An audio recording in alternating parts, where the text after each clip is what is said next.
नमस्कार, स्वागत आहे तुम्हा सर्वांचं मनीज रेसिपी या कुकिंग चॅनलमध्ये। आजचा जो हा पदार्थ मी बनवते आहे तो खूप छान आहे, टेस्टी आहे आणि यापासून तुम्ही काय काय व्हेरिएशन्स बनवू शकता ते पण व्हिडिओमध्ये मी तुम्हाला सांगून देणार आहे। मूग डाळ अख्खी आणि उडद डाळ दोन्ही सम प्रमाणात घेऊन भिजू घातल्या होत्या। 5 ते 6 तास भिजल्यानंतर त्याला आता आपल्याला इथे मिक्सरला फिरवून घ्यायचं आहे। ह्याचे जे हा जो पदार्थ आम्ही करत असतो तो फक्त उडदाच्या डाळीचा करत असतो आणि त्याची रेसिपी मी ऑलरेडी चॅनलला टाकलेली आहे, पण आज इथे मी मूग डाळ मिक्स करून केलेला आहे कारण ते थोडं हेल्दी पण होईल मग। आणि त्यानंतर आता हे डाळ सगळं पाणी काढून घेतलेलं आहे भिजल्यानंतर आणि मिक्सरमध्ये टाकून आता याला कोर्सली तुम्हाला एकदम ग्राइंड करून घ्यायचं आहे। जास्त तुम्हाला फाईन पेस्ट करायची नाही याची। याच्यात थोडी थोडी डाळ दिसते, तुम्ही बघू शकता अख्खी।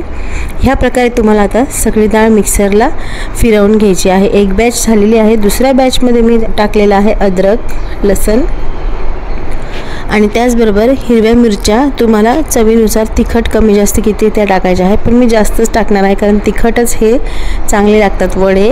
तर मी उडदाच्या डाळीचे वड्यांची रेसिपी जी आमच्याकडे नेहमी बनवल्या जातात, पित्रामध्ये पण बनवल्या जातात, ती इथे टाकलेली आहे चॅनलवर। पण आज त्यात थोडंसं व्हेरिएशन करून हिरवे मूग मी मिक्स केलेले आहे आणि जाडसर असं वाटण तयार झालेलं आहे। आता त्यामध्ये मी मीठ टाकून घेतलेलं आहे, सोबतच जिरे मी अख्खेच टाकत असते, मिक्सरला फिरवत नाही। तुम्हाला मिक्सरला फिरवायचं असेल तर फिरवू शकता। आणि भरपूर अशी चिरलेली कोथिंबीर याच्यात टाकून घ्यायची आहे आणि आता मिक्स करून घ्यायचं आहे। डाळ फिरवताना तुम्हाला काळजी घ्यायची आहे की हे वडे थापून करायचे असतात, त्यामुळे बिलकुल खूप थोड्या पाण्यात तुम्हाला ही डाळ फिरवून घ्यायची आहे, जास्त पाणी टाकायचं नाही आहे। त्याचबरोबर यामध्ये आता गव्हाचं पीठ आमच्याकडे टाकत असतात उडदाच्या वड्यांना, म्हणून गव्हाचं पीठ मी इथे टाकून घेते आहे। आणि हे वडे खूप हेल्दी आणि छान लागले खाण्यासाठी। बरं, तुम्हाला याचे वडे नसतील करायचे तर त्याचे पण प्रकार मी तुम्हाला सांगून देते। त्यापूर्वी तेल आपण तापत ठेवूया। आता वडे थापून करायचे नसतील त्याची फाईन पेस्ट करून तुम्ही याचा चिला किंवा डोसा लावू शकता। त्यावर प्रोटीन म्हणून तुम्ही पनीर वगैरे खिसून भाज्या ॲड करून त्या डोस्यामध्ये भरू शकता, चिल्यामध्ये।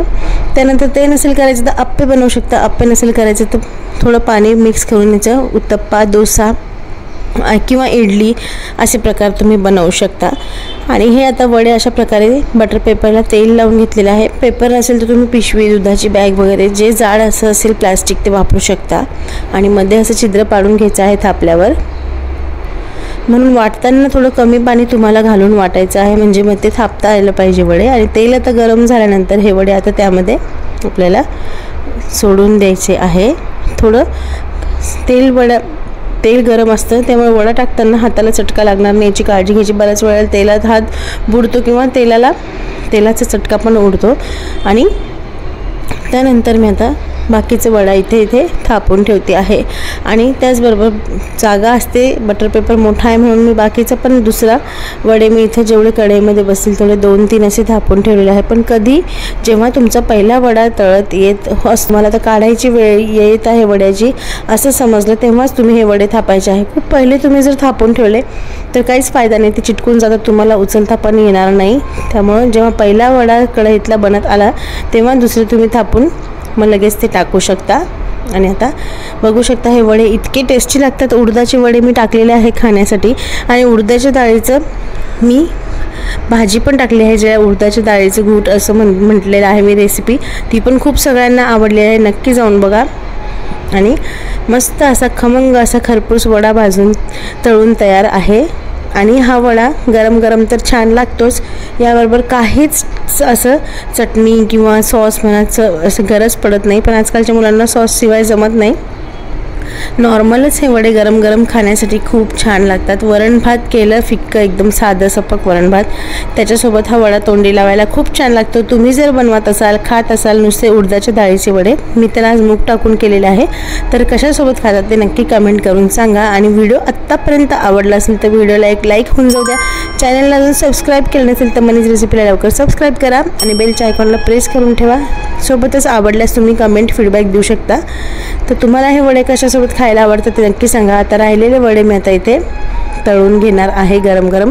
आणि विशेष म्हणजे हे वडे गरम गरम पण चांगले लागतात, पण त्याचबरोबर दुसऱ्या दिवशी शिळे झाल्यावर पण अजून छान लागतात। तर तुम्हाला कोणत्या प्रकारचे खायला आवडतात ते पण नक्की सांगा. आणि मस्त असे वडे बनवून तयार आहे. सॉस मुलांना लागतो म्हणून सॉस दिलेला आहे.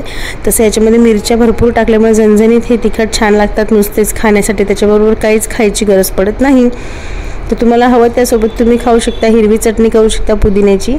तर आता ही रेसिपी नक्की आवडली असेल तर करून बघा. केल्यास मला ट्राय केल्यास तुम्ही फीडबॅक द्यायला विसरू नका. गरम गरम वडा आता मी इथे तोडून दाखवते तुम्हाला गॅसवर टाकल्यावर मीडियम लो फ्लेमवर तळायचं आहे, म्हणजे मध्येपर्यंत डाळ चिकट राहत नाही. बघू शकता व्यवस्थित अशी डाळ ही मध्येपर्यंत शिजल्या गेलेली आहे तेलामध्ये. जर तुम्ही फुल फ्लेमवर तळले तर मध्ये चिकट राहील वडा आणि बाहेरूनच मग तो जळेल. म्हणून तुम्ही व्यवस्थित लो फ्लेमवरच हात तळा. आणि गरम गरम वडे आता आम्ही सगळे खाणार आहोत. स्पेशली याच्यासोबत मसाल्याची खिचडी पण खूप छान लागते. वरण भात किंवा खिचडीसोबत तर नेहमीच मसाला खिचडी आणि वडे हा मेनू आमच्याकडे असतो. तर खूप छान झालेले आहे वडे. तुम्ही पण नक्की करून बघा. आम्ही आता खाणार आहोत. तर आता भेटूया पुढच्या एक छानशा नवीन वेगळ्या रेसिपीसोबत. तोपर्यंत बाय बाय.